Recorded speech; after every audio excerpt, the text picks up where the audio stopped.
Il est 18 h, donc on va démarrer. Merci à toutes et à tous d'avoir répondu présent à cette invitation et merci à vous, spécialement Grégory Sopelsa, qui est directeur général, associé et cofondateur de la belle maison de gestion Atrim Asset Management. Je voulais aussi vous dire que même si nous avions les uns les autres continué à travailler pendant tout le temps qu'a duré le confinement, nous étions rudement contents de retrouver une activité qui ressemble à une activité normale dans les bureaux, en se rencontrant, en se voyant, évidemment en prenant toutes les précautions qui s'imposent. Donc c'est une vraie joie, ça fait du bien et je suppose qu'il en est de même pour vous tous. C'est donc, je vous le disais tout à l'heure, avant que la réunion de démarre, la troisième ou la quatrième visioconférence que nous organisons à destination de nos clients. Celle-ci, nous l'avons voulu pointue, très précise, concentrée, ciblée sur un thème qui est donc l'ASCPI Atrim. Alors, pour un certain nombre de raisons, nous l'avons voulu cibler.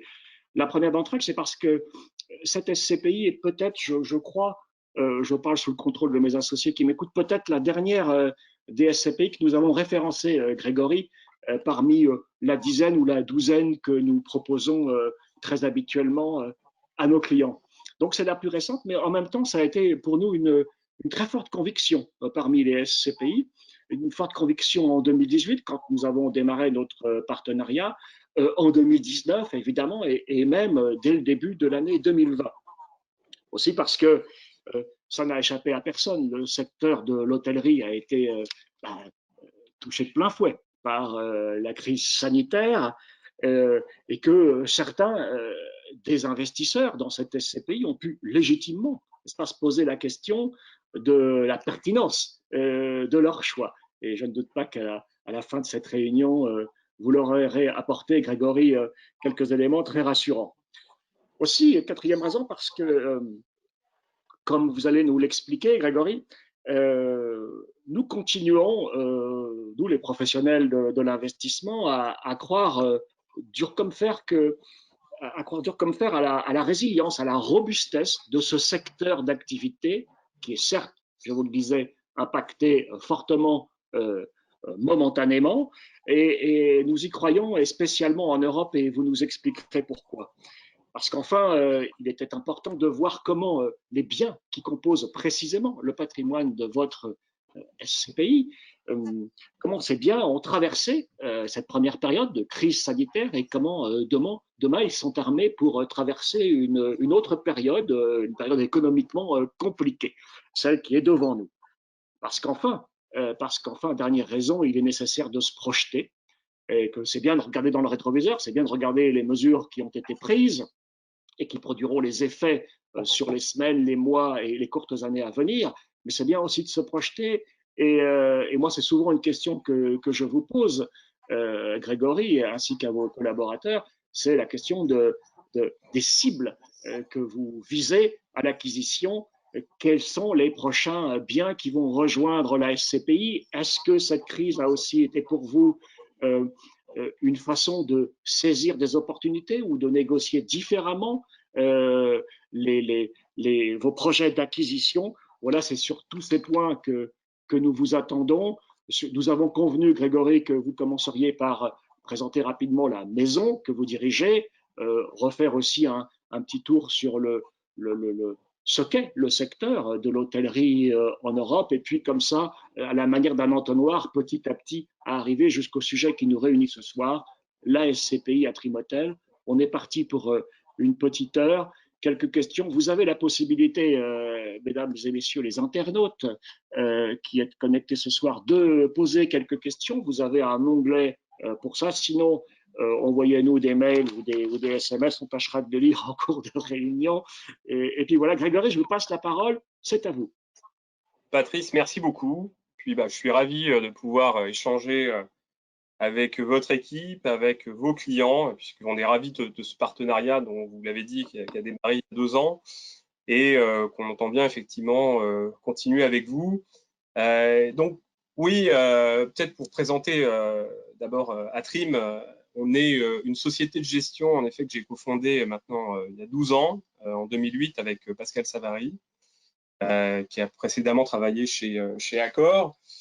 Et on gère aujourd'hui encours à hauteur de 3,5 milliards d'actifs immobiliers. Et notre particularité, c'est en effet qu'on a dès le départ, dès le démarrage de cette aventure Atrim, investi très largement sur l'industrie du tourisme, puisqu'elle représente pas loin de la moitié en fait de nos encours sous gestion aujourd'hui. Donc on monte des fonds pour à la fois des institutionnels, donc des fonds dédiés qu'on appelle des club deals, dédiés à quelques compagnies d'assurance, mutuelles, banques, et puis depuis 2016, également des fonds ouverts au grand public, dont la SCPI Atrim Hotel. Alors, pourquoi est-ce qu'on investit dans le domaine dans l'industrie du tourisme, à la fois d'ailleurs en France, mais aussi hors de France, plus globalement en Europe? C'est parce que cette industrie est en réalité la première industrie, à la fois en Europe et aussi en France. Elle représente près de 10% du PIB, que ce soit du PIB français ou du PIB européen, et puis elle représente 12% des emplois. Donc c'est une industrie majeure, et c'est vrai qu'on n'en parlait pas beaucoup, on en parle un peu plus aujourd'hui qu'elle a été arrêtée et donc qu'elle se met à repartir, cette industrie, mais en creux, on s'est rendu compte de l'importance aussi fondamentale de cette industrie dans la contribution économique, sociale de nos pays en Europe. Alors pourquoi est-ce que cette industrie est aussi importante? C'est parce que l'Europe, la France aussi, mais l'Europe est la première destination mondiale en matière de tourisme et a une part de marché qui est supérieure à 50% du tourisme mondial. Et ce, de façon structurelle. Et la France, comme vous le savez, est la première destination mondiale avec plus de 97 millions de touristes chaque année. Donc ça, c'est un point fort en fait de la destination Europe et de la destination France structurelle. Et on est, là il y a ce point effectivement, cette crise sur laquelle bien évidemment je vais revenir, mais jusqu'à l'arrivée de cette crise, on est sur une tendance de fond de fort développement du tourisme au niveau mondial, avec une croissance on était à 950 millions de touristes en 2009, 1,4 milliard en 2018, et on attend 1,8 milliard de touristes dans le monde à horizon 2030. Donc nous, notre stratégie a toujours été de s'appuyer sur finalement ces données structurelles, j'allais dire de croissance, mais en réalité c'est même de développement intrinsèque à l'industrie du tourisme et qui viennent notamment de la forte croissance et émergence d'une classe moyenne qui accède à au loisir et au tourisme de loisirs, notamment en Asie. C'est ça, c'est ce phénomène important et structurel qui alimente pour beaucoup la croissance du tourisme depuis de nombreuses années. Donc on s'appuie sur ces données de développement et puis on s'appuie également sur les grands opérateurs, et je crois que c'est le deuxième pilier fondateur de notre stratégie. On s'appuie sur les grands opérateurs pour l'ensemble des fonds qu'on a pu monter depuis 2008 autour du domaine, dans le domaine de l'hôtellerie. Donc ces grands acteurs, vous les connaissez, c'est bien sûr le groupe Accor, avec qui on a pu faire des opérations d'externalisation il y a encore 7-8 ans. Ce qu'on est aussi, et c'est notre particularité, sur des fonds à très long terme. On accompagne ces opérateurs sur des fonds, alors quand on est sur la SCPI Atrim Hotel, c'est un fonds ouvert, donc il n'y a pas de limite de durée, mais sur des fonds de type club deal, on est sur des accompagnements et des baux long terme, donc c'est des durées de plus de 10 ans. Et le but, c'est d'avoir un revenu récurrent sur la base des baux consentis à ces grands exploitants.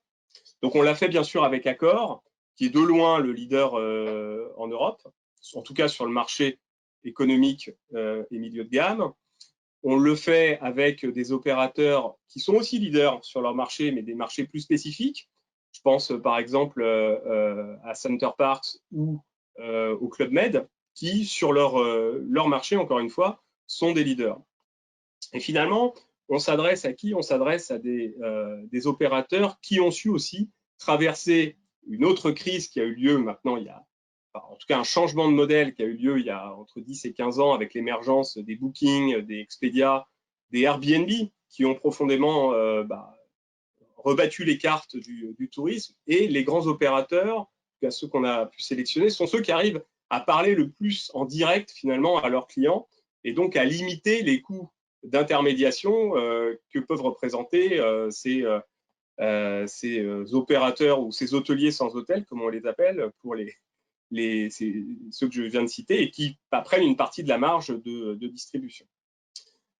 Donc, notre stratégie plus globale, et j'y reviendrai sur Atrimotel, c'est véritablement d'accompagner les leaders de cette industrie hôtelière en France, mais aussi en Europe, puisque plus largement, on voit bien qu'il y a des pays qui offrent des développements intéressants, notamment c'est le cas de l'Allemagne, qui est en train de structurer depuis quelques années son marché, qui est un marché beaucoup d'indépendants hôteliers, et qui de plus en plus voit l'accroissement et l'émergence d'hôtellerie chaînée. Donc l'hôtellerie chaînée, c'est celle qui est avec les marques qu'on connaît tous, et qui prend le pas sur l'hôtellerie indépendante. Donc c'est quelque chose qui est une mutation industrielle qui a eu lieu en France depuis de nombreuses années, puisque Accor, en tant que leader, a commencé par structurer son marché domestique, mais c'est un phénomène qui est en tout cas complètement en mouvement en Allemagne et qui est encore relativement peu présent, par exemple, en Italie. Donc nous, ce qui nous intéresse, c'est bien sûr d'accompagner, je disais, les grandes chaînes, donc de l'industrie chaînée, et notamment de les accompagner dans leur développement dans des pays plutôt d'Europe du Nord, avec des économies résilientes.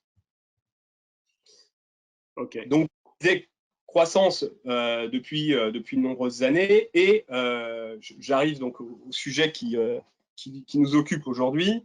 Et donc, depuis mi-mars, une économie qui est, enfin en tout cas une industrie qui est à l'arrêt. Parmi d'autres, comme celle du transport, mais force est de constater, c'est une chose complètement inédite, que l'industrie hôtelière s'est arrêtée à la mi-mars, quand il s'est agi de fermer ces hôtels pour les raisons sanitaires que vous connaissez. Et c'est une fermeture qui aura duré 3 mois, puisque aujourd'hui, je parle de l'Europe de manière générale, on a une réouverture des hôtels qui commence d'abord sur les pays tels que l'Allemagne, qui est un des précurseurs à cet égard, les Pays-Bas, et puis avec 15 jours, 3 semaines d'écart, on est en train de réouvrir en France. En tout cas, sur la SCPI Atrimotel, où on a 15 hôtels, l'ensemble de nos hôtels aura réouvert d'ici le 15 juin. Donc, on est sur une fenêtre qui aura duré 3 mois. Donc, phénomène inédit où l'ensemble des opérateurs, est brutal, n'auront réalisé quasiment aucun chiffre d'affaires, puisque vous voyez là les variations qu'on appelle du RevPAR, c'est l'indicateur clé en hôtellerie qui se traduit, c'est le revenu par chambre, donc qui est une combinaison du taux d'occupation, qui est l'indice de fréquentation des hôtels, par rapport au prix moyen qui est fabriqué par les exploitants. Donc ça donne un revenu par chambre, et vous voyez qu'on est sur des chutes vertigineuses qui correspondent en réalité à la fermeture de ces hôtels. Alors, donc là, on voit une présentation avec la baisse ce qu'on appelle des TO, donc c'est des taux d'occupation. Finalement, bon, je pense qu'on peut le synthétiser en disant que ça a été un arrêt. Ce qui nous intéresse aujourd'hui, c'est la reprise, la réouverture de ces hôtels et comment va s'opérer cette reprise. Alors, on a un petit un indice qui est ce qui se passe en Chine, puisque comme vous le savez, la Chine a un temps d'avance, si je puis dire, sur nous dans cette crise, à la fois dans l'entrée et puis dans la sortie. Aujourd'hui, en Chine, il y a plus de 90% des hôtels, ou même 95% qui a réouvert, et ils sont sur un taux d'occupation qui est proche des 50% en moyenne, sachant qu'ils étaient avant crise à entre 65 et 70. Donc, la reprise est en train de se faire. On voit que c'est une reprise qui n'est pas une reprise en V, c'est-à-dire que c'est une reprise qui prend du temps. Alors, on pense, nous, et c'est partagé avec l'ensemble des opérateurs hôteliers avec qui on est en contact, que ça peut prendre, en tout cas, jusque fin 2021 pour pouvoir regagner le niveau d'activité qui était celui d'avant-crise. En fait, je pense que les critères importants à avoir en tête sur les facteurs clés de cette reprise, c'est quoi? C'est d'abord que cette reprise hôtelière et du tourisme de manière générale va se faire par la clientèle domestique.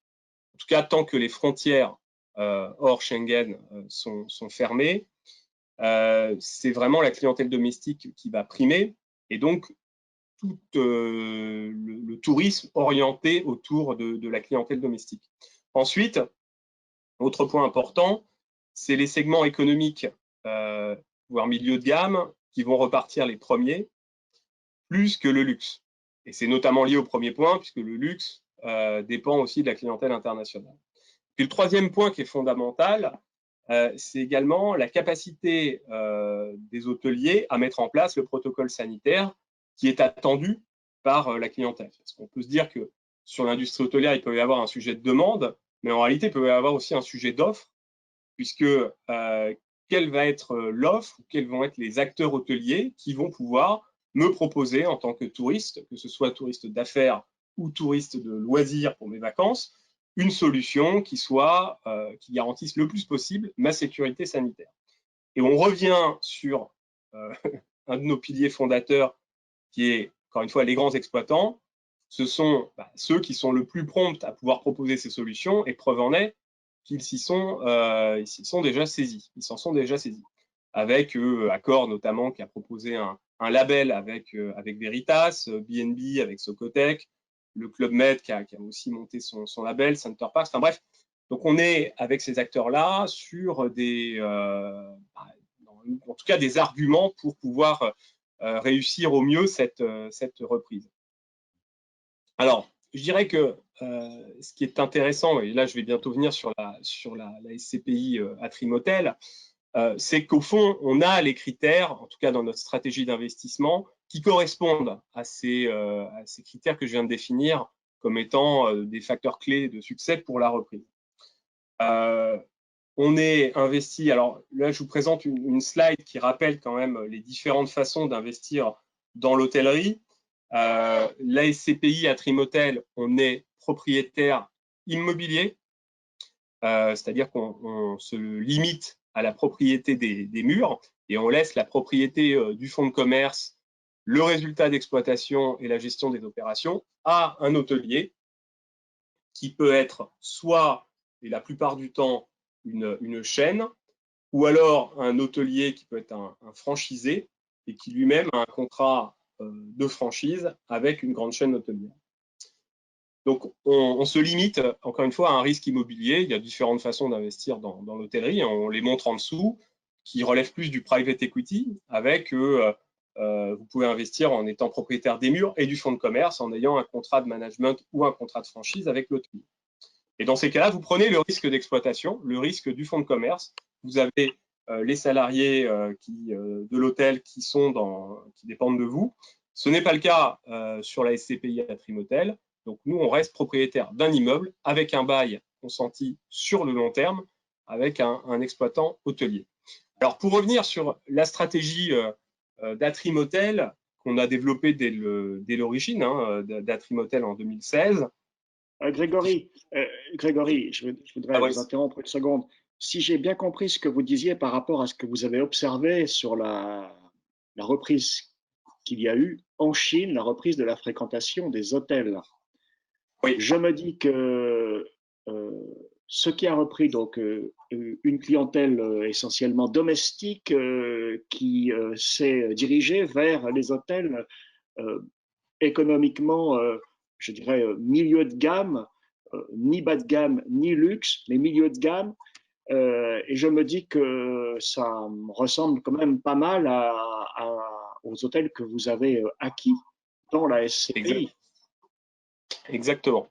En fait, si on reprend le premier point qui est l'aspect domestique, donc clientèle domestique, nous, on a sur nos localisations souhaité investir sur le nord de l'Europe.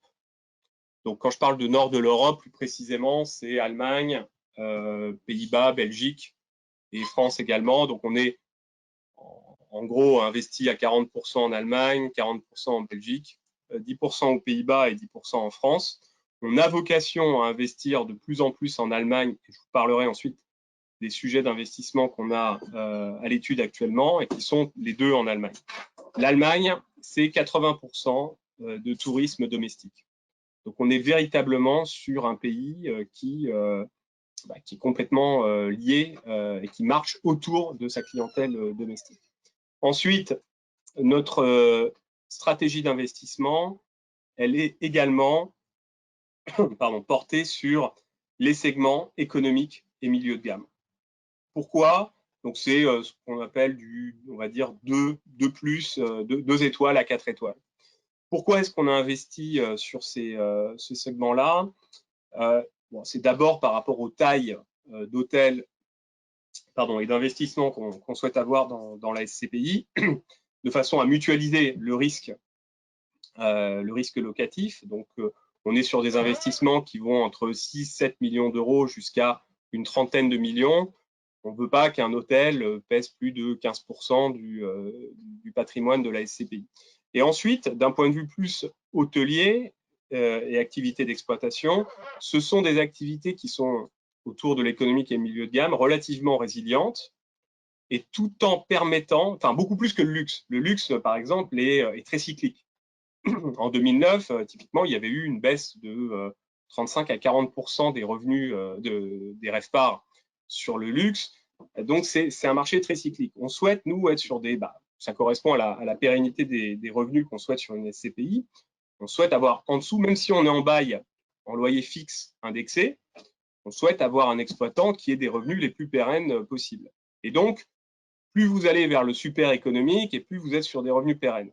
En revanche, le super économique, lui, il a du mal, l'hôtelier, à augmenter ses prix. Donc, quand vous êtes sur économique milieu de gamme, vous avez pour synthétiser, des activités relativement stables, tout en permettant à l'exploitant, même en l'absence d'inflation, d'avoir quand même une capacité à augmenter ses prix.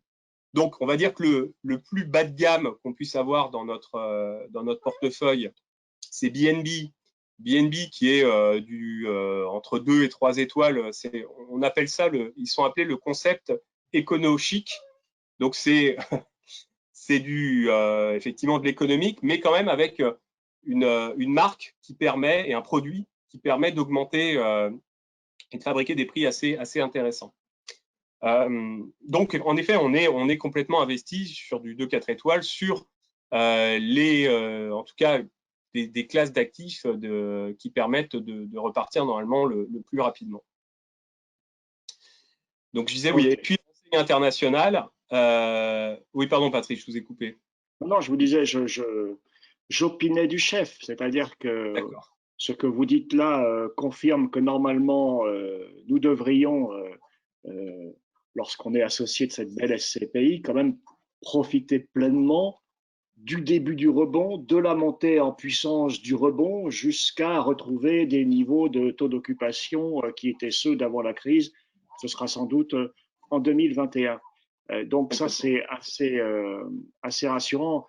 Lorsque nous avons préparé cette réunion, vous me disiez aussi que c'est ce que vous observez de manière générale. Les grands groupes sont plutôt mieux armés pour mettre en place, vous le disiez à l'instant, les mesures sanitaires qui s'imposent pour donner envie à une clientèle de descendre dans vos hôtels.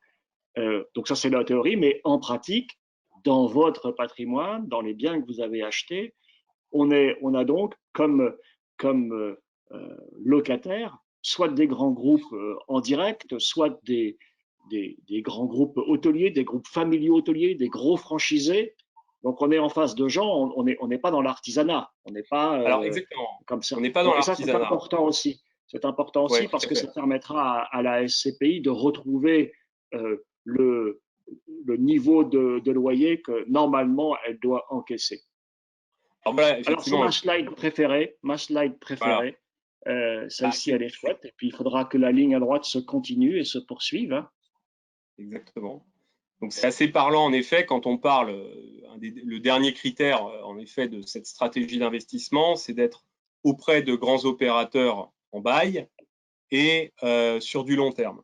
Donc, on est d'ailleurs sur une durée ferme de bail qui était de 17 ans à fin 2019, et puis les opérations qu'on a en cours restent dans la même teneur en matière à la fois de contrepartie et également de durée de bail. Donc, vous voyez, quand on parle de grands opérateurs, on est notamment avec, en bail, je parle directement, avec le groupe Radisson, qui est un des 10 plus grands groupes hôteliers mondiaux, sur un actif à Nuremberg. On est avec B&B à Stuttgart. On est, et là on vient de l'acquérir, il n'est pas sur cette slide, mais on va en parler après, un hôtel en Allemagne à Erlangen, en Bavière, avec NH. NH, c'est un groupe espagnol qui figure pareil dans les premiers groupes mondiaux, c'est 1 milliard de capitalisation. Donc, on recherche effectivement ces grands opérateurs pour les avoir directement en bail. On peut avoir aussi, je le disais, des grands opérateurs comme marque, mais pas en bail. Je prends l'exemple du premier actif qu'on a acquis, qui est le Hampton by Hilton à Amsterdam Schiphol. Alors Schiphol, c'est l'aéroport d'Amsterdam, qui est le deuxième aéroport d'Europe continentale. Et donc, on est sur le Hampton by Hilton, c'est l'équivalent d'un Ibis chez Hilton. Vous voyez, donc c'est du 3 étoiles. Et là, donc, on n'a pas un bail avec Hilton, qui est une très grande marque américaine. On est avec un opérateur qui s'appelle Westmount.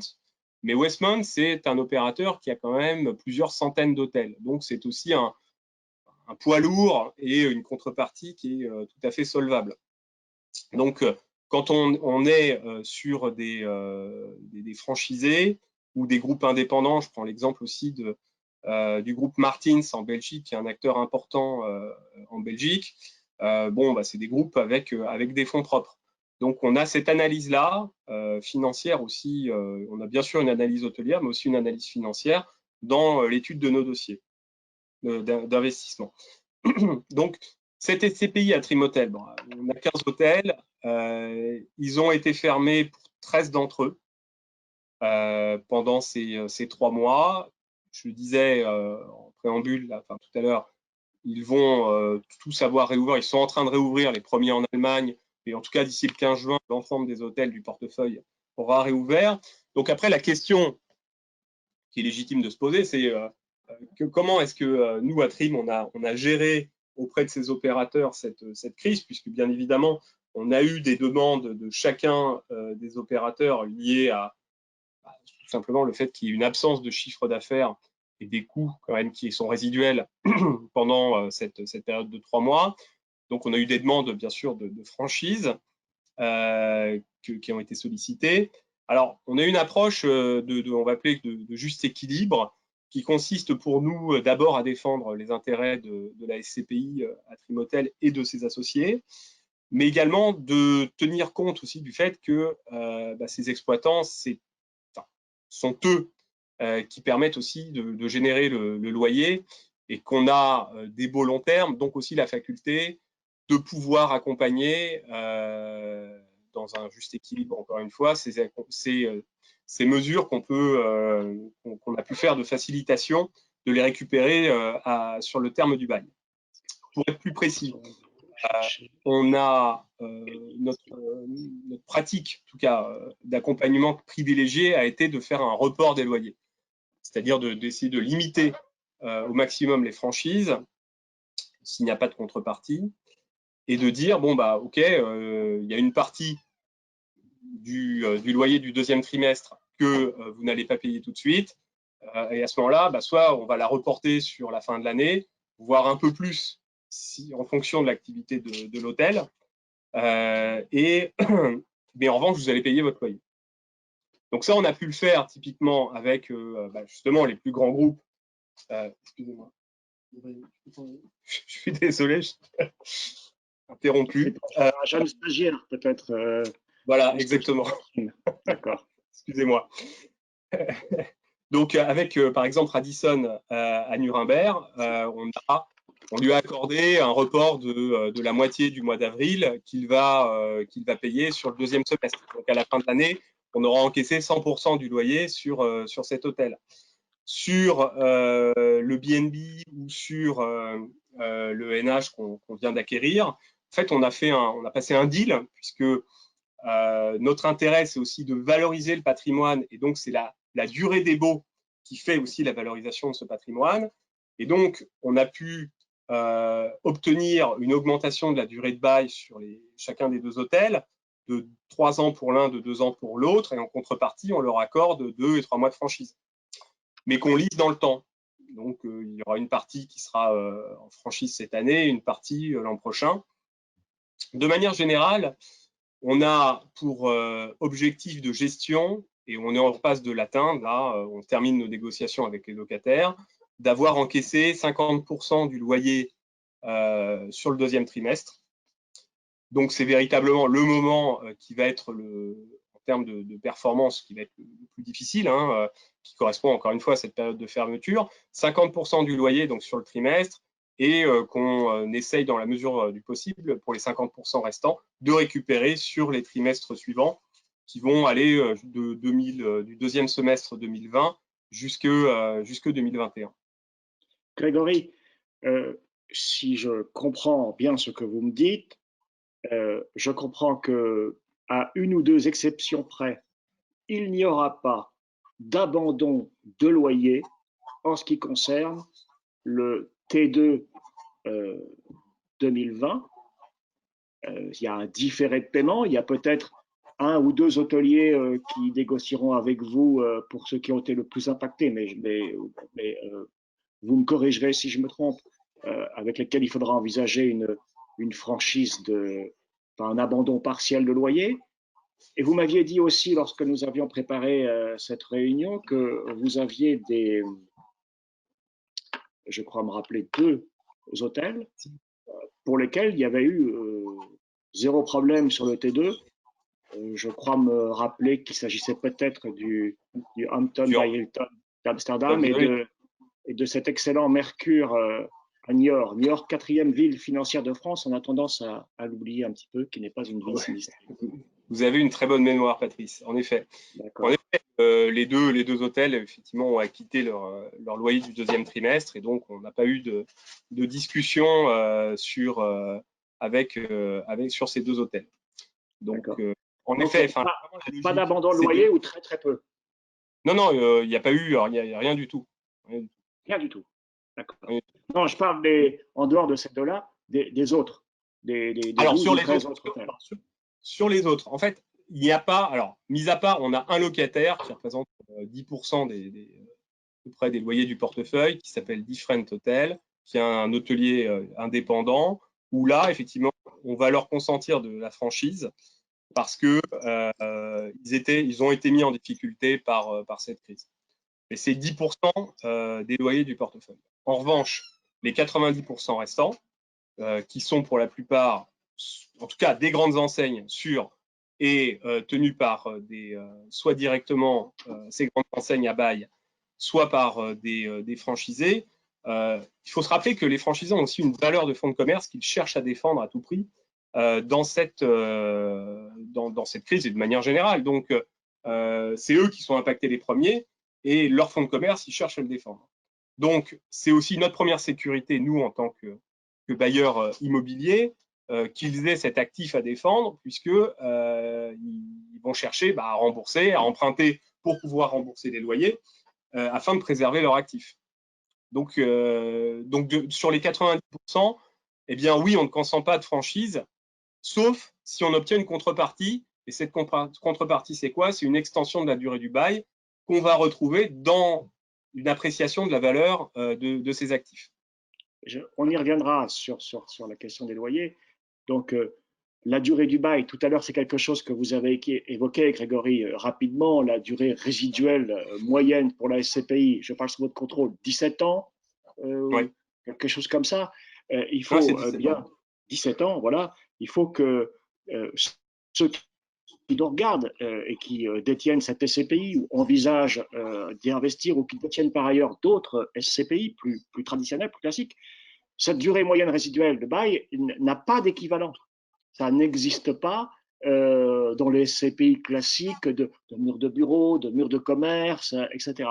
Et c'est vraiment une particularité de l'hôtellerie et de l'hôtellerie en Europe du Nord que justement c'est cette illustration, l'illustration de ce que vous disiez, tandis que je vois votre deuxième stagiaire Oui, passer à oui, je côté de suis. vous. Ah ben, écoutez, vous ne ferez pas croire que vous êtes au bureau, Grégory, c'est tout. Eh bien, c'est le désir qu'a le locataire de se protéger, qu'il soit franchisé finalement ou grand groupe. Et sa protection, c'est de bénéficier d'une durée de bail très longue, parce qu'en contrepartie, il va faire des investissements lourds, etc. Exactement. Exactement. Et c'est ce qu'on cherche, c'est ce qu'on cherche. À la fois, d'ailleurs, c'est un partage, enfin, c'est un intérêt commun, c'est-à-dire que il n'y a pas la protection en Allemagne ni aux Pays-Bas des baux commerciaux comme on peut avoir en France. Et donc, il n'y a pas cette idée de protection, enfin, de possession du fonds de commerce. Et donc, la façon pour eux, néanmoins, de constituer un fonds de commerce, c'est d'avoir un bail sur le long terme, ce qui leur permet d'accroître effectivement la pérennité de leurs revenus. Donc, Alors, il y a ok, une association d'intérêts à cet égard, en effet. on comprend bien et c'est ça offre aussi beaucoup de robustesse pour les porteurs de parts de SCPI que d'avoir comme ça une durée de résiduelle de bail aussi longue. Néanmoins, là, on est un peu dans le vif du sujet et il faut qu'on parle gros sous. Vous avez projeté, vous avez sur le premier trimestre limité la distribution, je parle sous votre contrôle, Grégory, à euh, un équivalent annuel de 3% de rentabilité Ouais, ouais. versus 4,5% en temps normal. Donc, c'est sur ce rythme de 3% annuel que le T1 a été versé. C'est sur ce rythme que le T2 sera versé, Grégory?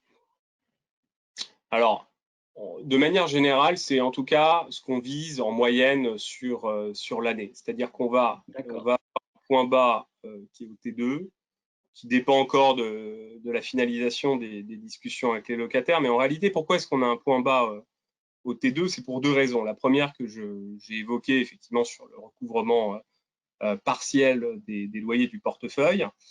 Et la seconde raison, c'est qu'on a pas loin de 40 millions d'euros qui sont encore non investis, liés à la collecte de ces derniers mois qui a été une collecte active. Et on a des opportunités d'investissement, bien sûr, qu'on avait déjà identifiées en début d'année.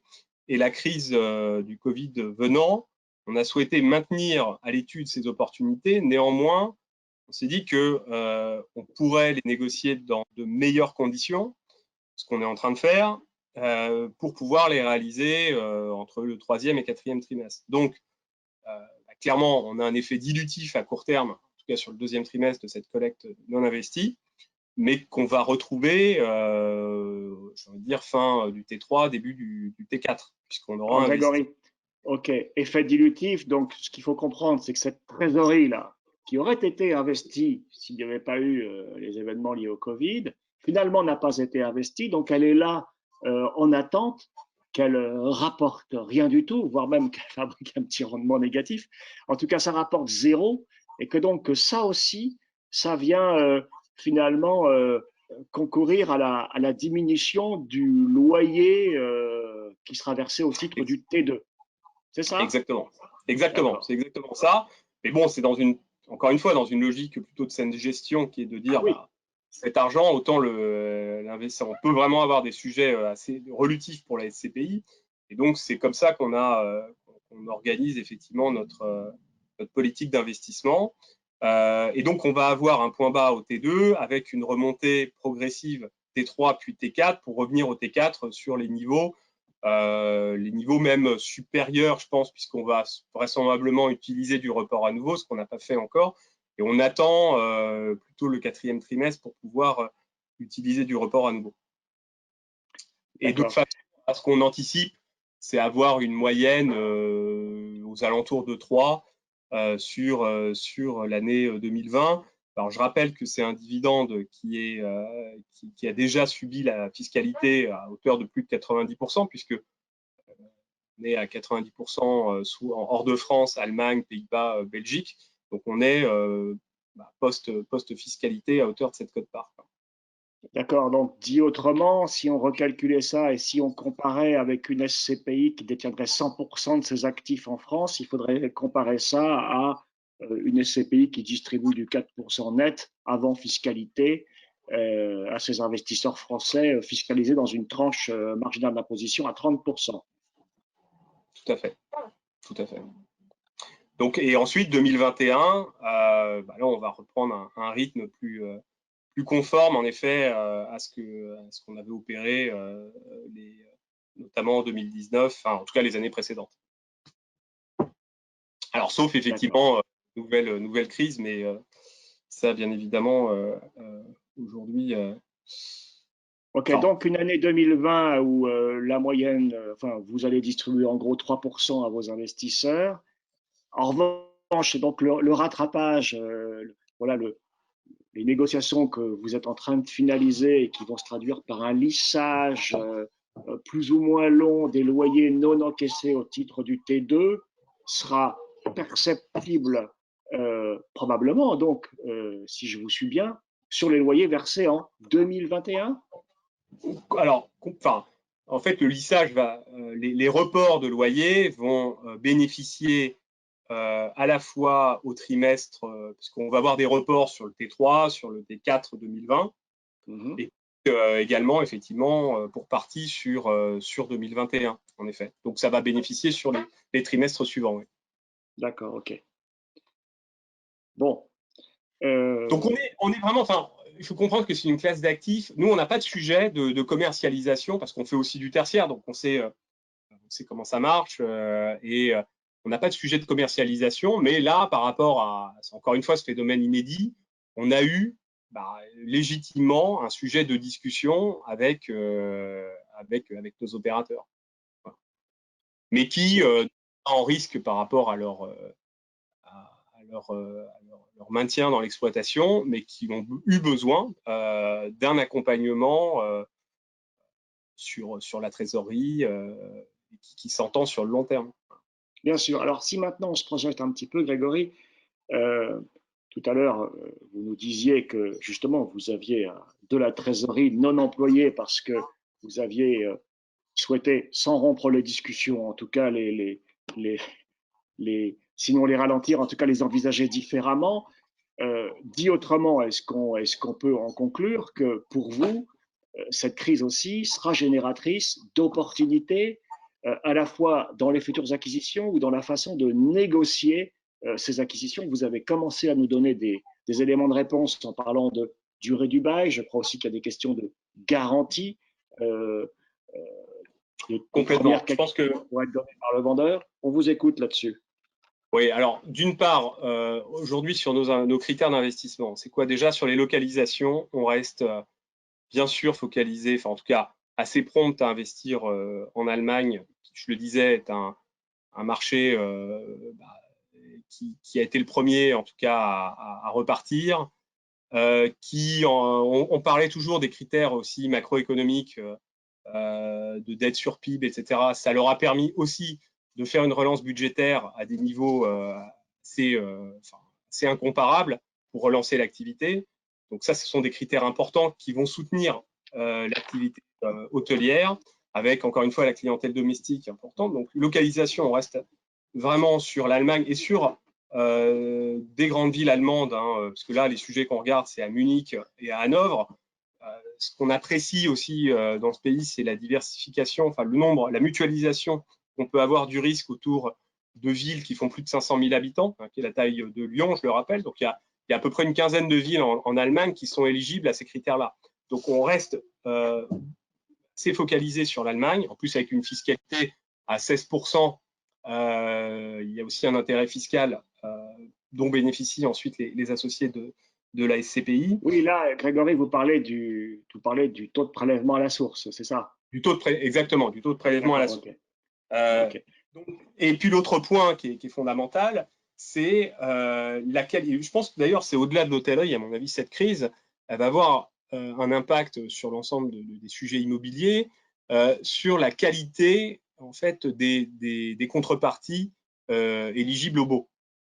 Et en réalité, donc ce qu'on avait bien sûr initié sur les grandes enseignes et sur les grands groupes en tant que preneurs, ben on est complètement et encore plus dans cette logique aujourd'hui sur nos choix d'investissement et sur la sécurisation, en effet, des loyers, en particulier sur la période, on va dire, de 18 mois qui va courir aujourd'hui du redémarrage jusqu'à fin 2021, où on veut, dans les deals qu'on négocie, soit avoir des garanties qui peuvent venir, bien sûr, des locataires, mais aussi des vendeurs, de façon à sécuriser les revenus de la SCPI pendant cette période où on sait que la reprise hôtelière va être progressive. D'accord. Alors, on va justement y venir à ces deals qui sont dans les tuyaux. Je crois que vous m'aviez dit, peut-être l'avez-vous déjà abordé, mais j'ai décroché une seconde parce qu'on me fait de temps en temps, on me donne le décompte du temps final avant la coupure de la réunion. Vous me disiez que le gouvernement allemand accompagnait l'industrie hôtelière allemande en lui faisant bénéficier d'une réduction du taux de TVA. Vous m'avez-vous dit ça à un moment donné? Alors, oui, alors, ils l'avaient déjà fait en 2009 et effectivement, c'est quelque chose, alors, soit qui est, je ne sais plus si ça a été encore acté, mais en tout cas qui était dans les tuyaux. Actuellement, partir le segment, mais plus largement, et d'ailleurs au-delà même de l'hôtellerie, hein, c'est des dépenses budgétaires qui sont employées par les autorités allemandes qui sont très conséquentes, mais parce qu'il y a des marges de manœuvre budgétaires qui existent aussi. Donc, et sur la crise de 2009, il y avait eu un retour au RevPAR, donc au revenu par chambre, encore une fois, d'avant-crise, qui était beaucoup plus rapide en Allemagne. Donc cette résilience qu'on recherche pour la pérennité des rendements, bah, elle correspond assez bien, en effet, à ce qu'on peut trouver, notamment en Allemagne. Je ne suis pas non plus uniquement sur ce, mais en tout cas plus globalement, effectivement, sur la partie Europe du Nord, on n'avait pas encore investi en Italie, en Espagne, et pour l'instant, on reste sur Grégory, les... avant de passer au slide suivant, on a beaucoup parlé d'hôtels, mais je voudrais revenir juste au slide d'avant, le slide avec la chronologie des acquisitions. Vous pouvez nous dire un mot sur vos acquisitions qui peuvent, comme ça, poser question à ceux qui nous écoutent. Vos acquisitions, vos prises de participation dans les deux Center Parcs, je crois qu'il y en a un, j'essaye de lire, en Hollande et l'autre en Allemagne, je parle sous votre contrôle. C'est un peu curieux. Alors, curieux, non, parce que ça répond à un segment hôtelier qui mérite d'être mentionné, qui est l'hôtellerie de loisirs. C'est vrai qu'on est plus sur la SCPI Atrimotel autour de destinations urbaines et donc d'hôtellerie d'affaires. Néanmoins, il nous paraissait important d'avoir aussi le segment du tourisme de loisirs représenté dans cette SCPI, de façon à diversifier aussi l'offre touristique. Et je pense qu'aujourd'hui, le tourisme repart d'abord par le tourisme de loisirs domestique. Bien sûr. Notamment parce qu'on est au 3e trimestre et que c'est un moment plus propice, bien sûr, aux loisirs. Et il faut dire que Center Parcs, on revient encore une fois sur le sujet des grands exploitants. Center Parcs distribue à plus de 80% ses cottages directement. Quand vous voulez, je ne sais pas si vous l'avez fait, mais louer un cottage dans un Center Parcs, vous n'allez pas chez Booking, vous n'allez pas chez Expedia, vous allez directement chez Center Parcs. Donc, il y a une vraie maîtrise du réseau de distribution. Encore une fois, c'est du tourisme aussi domestique. Il faut savoir que l'essentiel de la clientèle d'un Center Parcs, elle vit dans les 300 km, ou réside dans les 300 km, 300 à 400 km du Center Parcs. Donc, pour cet été, on est véritablement sur un produit qui correspond à la clientèle domestique. Et d'ailleurs, les Center Parcs ont d'abord réouvert là, en Allemagne et ils réouvrent ces jours-ci en France. Ils ont réouvert également aux Pays-Bas. Et les taux de réservation étaient, ça a été ralenti bien sûr pendant la période de fermeture, mais là ça repart à un rythme assez intéressant. Donc on est assez confiant pour que le redressement se fasse très correctement et très rapidement sur ces produits-là, qui sont des produits, encore une fois aussi, qui existent depuis de nombreuses années. Hein. Je pense à la participation notamment dans la dernière qu'on a faite dans un club deal institutionnel qu'on a monté en fin d'année dernière à Emhof. Donc là, c'est à côté d'Amsterdam. C'est un Center Parcs dans lequel la SCPI a investi et qui existe depuis 1980. Donc, il y a une vraie pérennité, vous voyez, de l'exploitation et une maîtrise du réseau de distribution. Donc, on pense que c'est pertinent, en effet. C'est bien. Culturellement, c'est une offre touristique qui est très en phase avec justement les populations d'Europe du Nord qui pratiquent ça depuis un moment. Et ce qu'on vit en France, nous, du retour à une espèce d'hôtellerie de plein air, enfin le retour à la nature, qui est illustré d'une certaine manière par les Center Parcs, c'est quelque chose qui est ancré depuis plus longtemps que ça chez nos voisins allemands et bataves. Grégory, et si on passait à la slide suivante? Bien, la voici. D'accord. Il y a un peu de répétition là-dedans, donc on passera vite, c'est très bien. Ouais. Voilà, revenez quand même un tout petit peu, Grégory, c'est un tout petit peu intéressant parce que cette SCPI, c'était pas la première raison, mais parmi les avantages qu'elle cumulait ou les caractéristiques qu'elle mettait en avant, ce qui la différenciait de nos autres propositions, c'était notamment le fait qu'elle était très exposée à l'étranger, et on le voit, 93% des biens sont détenus hors de France.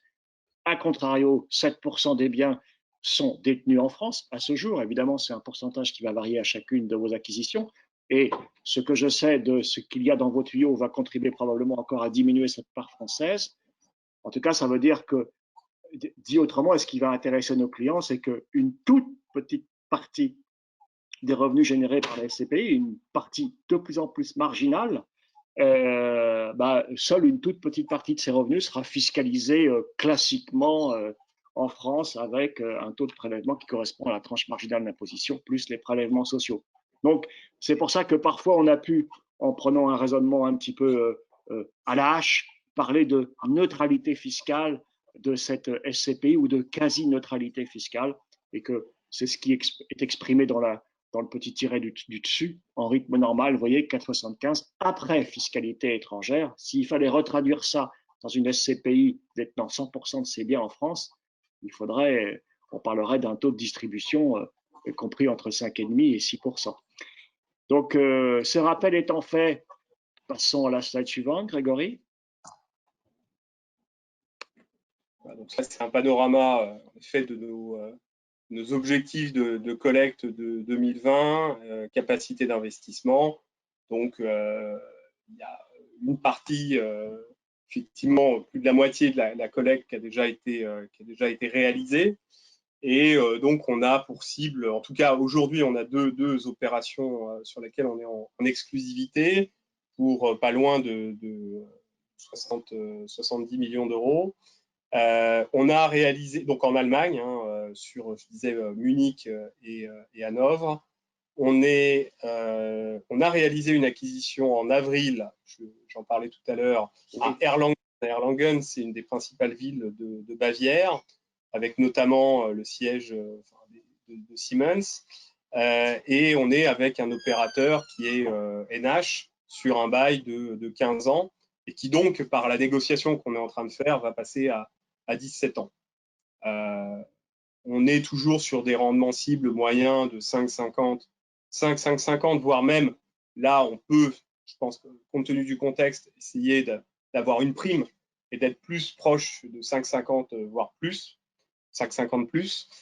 Et sur des localisations intéressantes, puisque quand on parle de Munich et d'Hanovre, c'est des localisations qu'on n'avait pas encore sur la SCPI et des belles localisations.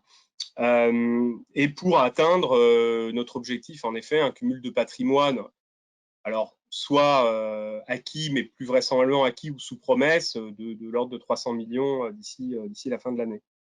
HD, ça veut dire quoi? C'est hors droit. Hors droit. Hors droit.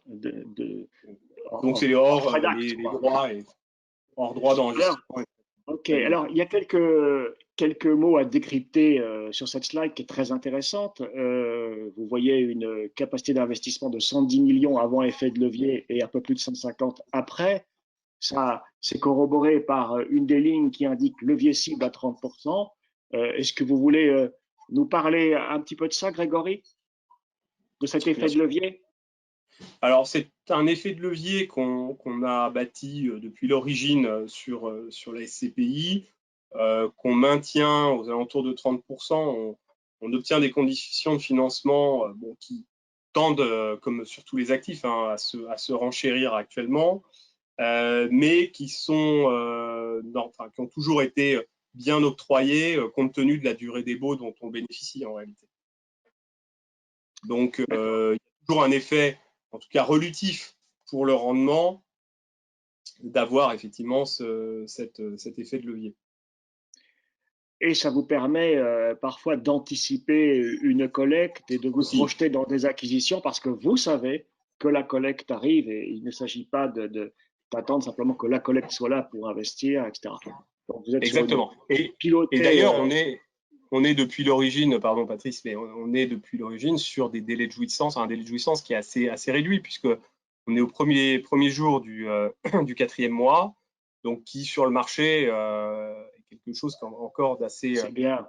On le trouve toujours trop court quand on est de l'autre côté du manche et quand on est soi-même investisseur, on trouve toujours que le délai de carence est un peu long. Mais c'est vrai que nous connaissons, parmi les SCPI que nous conseillons à nos clients, beaucoup ont un délai de carence qui est supérieur à ces 3 mois qui suivent la fin du mois entamé, à ces 90 jours fin de mois. Et puis un petit nombre ont un délai de carence inférieur d'1 mois. Mais ça n'impacte pas, c'est pas un critère éliminatoire, évidemment. Parlons un tout petit peu encore des cibles, s'il vous plaît. Je sais que peut-être vous ne pouvez pas trop en dire, mais vous avez 2 actifs en négociation exclusive pour un petit peu moins de 50 millions d'euros pièce. Et puis, j'en vois un troisième à la ligne d'en dessous, un actif en zone euro d'environ une quarantaine de millions d'euros. Donc, les 2 premiers actifs sont en Allemagne.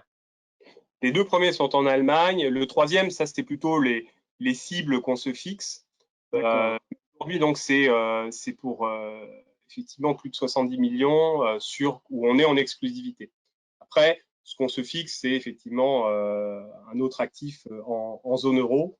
Donc, on a des choses qu'on identifie, mais pas d'opération aujourd'hui en exclusivité. Pas en exclusivité, mais déjà une identification possible. Complètement. Non, on a ce qu'on appelle un deal flow assez conséquent. C'était déjà le cas précédemment, mais on voit pas mal de choses qui nous sont présentées. Et c'est vrai, compte tenu du contexte, des opportunités, on pense à court terme, qui peuvent se présenter. Ouais. Peut-être.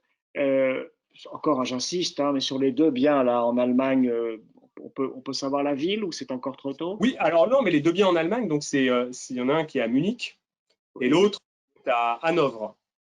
Donc les 2 ont des logiques de destination d'affaires, bien que un des 2 est en centre-ville, donc on peut aussi en centre-ville avoir une logique de tourisme qui peut également être sur du tourisme de loisirs, mais essentiellement quand même de tourisme d'affaires, ce qui est quand même le cas assez souvent sur ces villes en Allemagne, et notamment tiré par les centres des congrès qui sont assez puissants en Allemagne, beaucoup de villes de congrès, et donc qui drainent une activité hôtelière assez importante.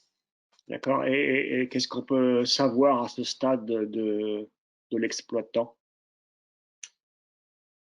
Alors, ce qu'on peut savoir, c'est qu'il y en a un qui est un exploitant, qui est un des leaders mondiaux. Un des 10 premiers? Pardon, des 10 premiers, oui. Un des 10 premiers. L'autre qui est plutôt dans les 20 premiers en Allemagne, mais il a une localisation centre-ville et avec un loyer très bas. Donc, d'un point de vue, ce qu'on regarde à la fois, bien évidemment, le prix immobilier et le gain fait par l'exploitant, on remplit complètement ces critères-là. Et à la limite, on peut même, et on est en train de le vérifier avec de grands exploitants, qui seraient tout à fait prompts à le prendre à bail si c'était possible dans ces Parce que pour conditions-là. l'instant, ce bien, Grégory, n'est pas chaîné. Il est, alors si il l'est, mais sur un groupe qui figure parmi les 20 premiers en Allemagne. Un groupe régional, quoi. Voilà, D'accord. groupe national, même National. international. Même international. C'est quand même une belle contrepartie, mais ce qui est surtout très intéressant sur cette localisation-là, enfin cet actif-là, c'est sa localisation de centre-ville et le prix du loyer qui est peu élevé. Donc il y a une énorme. C'est celui de Munich, c'est ça? C'est l'autre. Ah, c'est l'autre. C'est pas un autre. Et en fait, ce qu'on regarde toujours dans les dossiers, c'est ce qu'on appelle le taux d'effort, c'est-à-dire le poids du loyer par rapport au gain de l'exploitant. Et excusez-moi, je suis désolé. Non, il n'y a pas de souci. Excusez-moi. Donc, ça nous rappelle un peu les blagues sur le confinement du gars qui essaye qui dit non, je suis très un peu bien dedans, le confinement avec mes enfants, ça se passe bien. C'est pas bientôt fini. J'ai eu le festival. Donc, Grégory, il me vient une question. Quand vous achetez un hôtel de ce prix, là, 40 ou 50 millions, vous êtes, et d'une manière générale, vous êtes seul à acquérir cet hôtel ou vous êtes sur un peu des clubs deals? J'ai compris que sur au moins un des deux Center Park, vous étiez plusieurs à acquérir, et notamment Atrim intervient avec différents véhicules sur le même bien, mais aux côtés d'investisseurs institutionnels. Comment ça se passe pour les hôtels? Non, alors l'idée, en tout cas la stratégie sur Atrim Hotel, c'est véritablement de posséder en propre ces hôtels. Donc, encore une fois, il y a une stratégie principale qui doit représenter 80% des investissements. Donc, la stratégie principale, c'est plutôt des grandes villes, des grands opérateurs, et donc, plus logiquement, en effet, de la clientèle plutôt affaires, mais ça peut être du mixte, hein, parce que sur des villes comme Amsterdam, vous avez autant de tourisme de loisirs que de tourisme d'affaires. Mais on est propriétaire de nos actifs. En revanche, ça peut être intéressant de diversifier vers du tourisme de loisirs et sur des sujets qui peuvent être très intéressants sous format direct quand on peut le faire. Donc, ce qu'on a fait sur Nordseeküste, qui est le Center Parks en Allemagne, parce que c'est un volume d'investissement qui était petit, mais également mais quand on peut avoir l'opportunité d'un club deal, ça peut être intéressant pour la SCPI de participer, mais c'est marginal. Donc non, la logique, c'est véritablement d'être propriétaire. Et oui, sur des actifs 35 millions, c'est le maximum ou 40, c'est le maximum que la SCPI puisse posséder en propre. D'accord. Oui, parce qu'il faut composer. On est encore sur une SCPI qui est jeune. Je ne sais pas si on peut dire qu'elle est encore en phase d'amorçage. Ce serait vexant, mais elle n'est qu'au début de son histoire. Tiens, à ce propos, est-ce que vous avez une taille cible justement un peu dans la tête? Est-ce que vous estimez qu'à, je ne sais pas, je vais dire n'importe quoi, qu'à 500 millions, qu'à 700 millions ou qu'à 1 milliard, vous fermerez cette SCPI ou pas? Non, je crois que l'hôtellerie doit représenter en moyenne 10 à 15% de manière générale des investissements dans l'immobilier. Donc, il y a vraiment un potentiel, en tout cas en Europe, c'est un peu plus de 20 milliards d'euros d'investissements qui sont en moyenne faits chaque année. Donc, il y a véritablement une profondeur de marché qui permet à cette SCPI d'atteindre d'une profondeur, une véritable profondeur de patrimoine. Et donc, on va continuer. Et l'idée, peut-être que cette année, on ne fera pas autant, effectivement, qu'on l'avait souhaité, mais au début de l'année, on pensait faire à peu près 200 millions d'investissements sur cette SCPI. Et c'est sur un rythme normal ce qu'on pourrait faire chaque année. Donc non, on ne peut pas de la fermer à 500 millions. Non. Je vois une question qui porte sur la fiscalité étrangère. Mais quelle est donc cette fiscalité étrangère? Nous postons comme question. Madame, ce que je vous propose, c'est que, puisque nous avions un temps imparti pour la durée de cette réunion et on risque d'être coupé d'une minute à l'autre si je ne décide pas de me taire et de vous laisser faire un embryon de conclusion, Grégory, et puis j'enchaînerai derrière. Madame, on garde cette question et on revient vers vous pour vous répondre très précisément et vous dire en quoi cette fiscalité est, est justement intéressante et peut faire sens dans votre cas. Voilà. Mais en gros, retenez qu'il y a un impôt qui est prélevé à la source dans le pays d'origine et que pour éviter un phénomène de double imposition, eh bien, ce qui est payé là-bas n'est plus payé ici. Et que, en gros, ce sont des revenus. En gros, hein, c'est un raisonnement un peu à la hache, encore une fois. Vous recevez des revenus qui ne seront plus, ou alors qui ne seront fiscalisés que de manière très marginale en France. Retenez cette idée directrice. Voilà, mais on est à votre disposition pour. Je note qu'on revienne. Et on me demande que veut dire fermer une SCPI.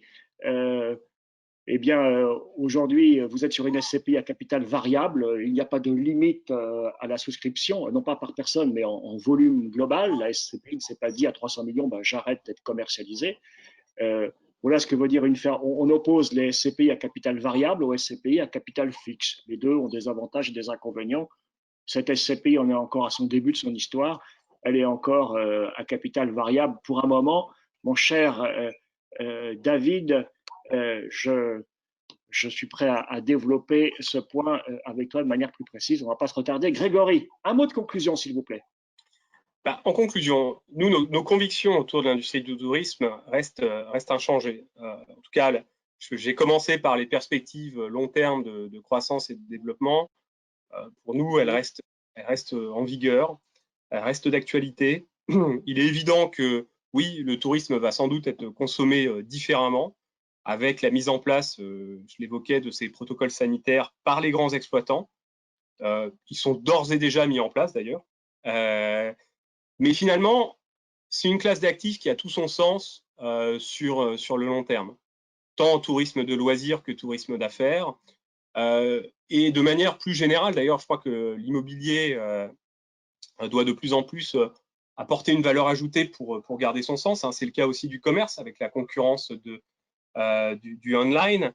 Et l'hôtellerie a finalement fait cette révolution déjà depuis plusieurs années. J'évoquais avec la concurrence, en tout cas des Airbnb, etc. Enfin, elle a remis l'expérience client au centre du jeu depuis de nombreuses années. Et c'est ces partenaires-là, les grands exploitants, qu'on accompagne. Parce que l'autre point aussi de cette crise du Covid, c'est quand je suis bailleur, qui j'ai comme contrepartie sur mon bail. Et nous, en sélectionnant, encore une fois, des grands groupes avec des capitalisations très importantes, on offre une sécurité sur les revenus futurs de cette SCPI. Donc, on va continuer sur cette stratégie plutôt orientée Europe du Nord, dont on voit qu'elle offre quand même une pérennité et une stabilité intéressante auprès de grands exploitants. Et on va continuer de les accompagner dans leur développement parce que il y a une tendance de fond de l'accroissement du tourisme mondial qui implique le développement qui est déjà à l'œuvre depuis plusieurs années.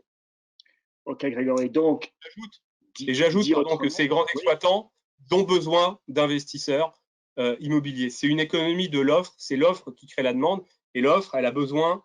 Les grands hôteliers ne sont pas des propriétaires immobiliers, donc ils ont besoin de partenaires pour les accompagner sur le long terme. Ils ne le sont plus. On voit l'accompagnement que vous avez eu avec le groupe Accor qui s'est justement débarrassé, j'allais dire, de son patrimoine immobilier pour se consacrer sur son vrai métier. Son vrai métier, c'est d'être exploitant ou de fournir les services aux exploitants et ne pas être propriétaire des murs. Ce sont des immobilisations colossales. Grégory dit autrement, donc j'en conclus que même si on a devant nous encore un, deux ou peut-être trois loyers avec une rentabilité un peu dégradée, 3% net de fiscalité étrangère, ce qui correspond à du 4% fiscalité française pour la plupart de nos clients, qui sont à peu près tous dans une tranche marginale d'imposition à 30%, voire plus. J'en conclus, ça vaut quand même le coup aujourd'hui d'investir dans cette SCPI malgré voilà ce petit effort qu'il faudra faire en matière de rentabilité, cette petite patience qu'il faudra avoir. Je précise d'ailleurs qu'en investissant aujourd'hui, déjà avec le délai de carence, il y a déjà un trimestre qui va passer à la trappe, donc la patience n'en sera que plus facile.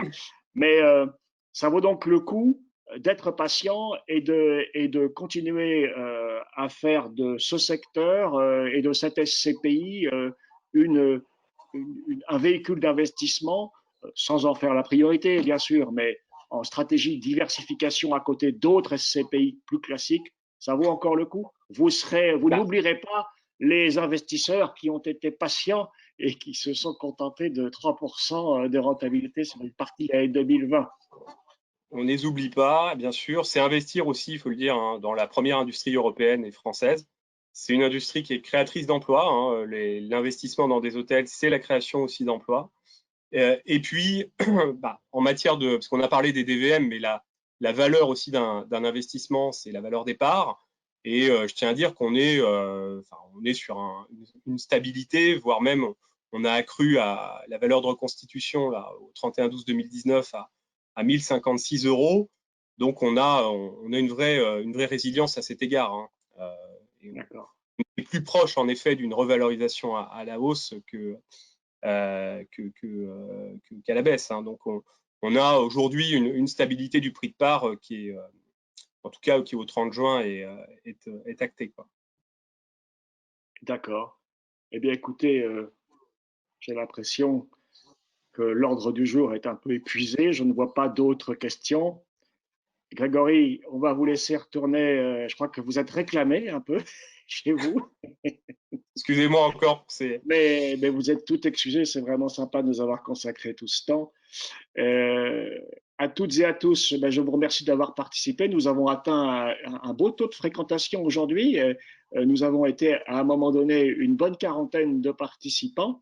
Là, les gens prennent congé au fur et à mesure. Je vous remercie encore une fois. Je vous dis à bientôt. Et puis, de toute façon, n'hésitez pas sur ce sujet de la SCPI à Trimotel, sur le sujet plus global des SCPI et puis sur toutes les questions patrimoniales qui vous préoccupent ou sur lesquelles vous estimez avoir besoin d'un conseil ou d'un retour de notre part, bien n'hésitez pas, nous sommes là, on peut se voir physiquement, nous avons du gel, nous avons des masques à votre disposition, nous avons de jolies places de parking, mais nous pouvons aussi vous rencontrer sous forme de visioconférence comme on vient de le faire aujourd'hui.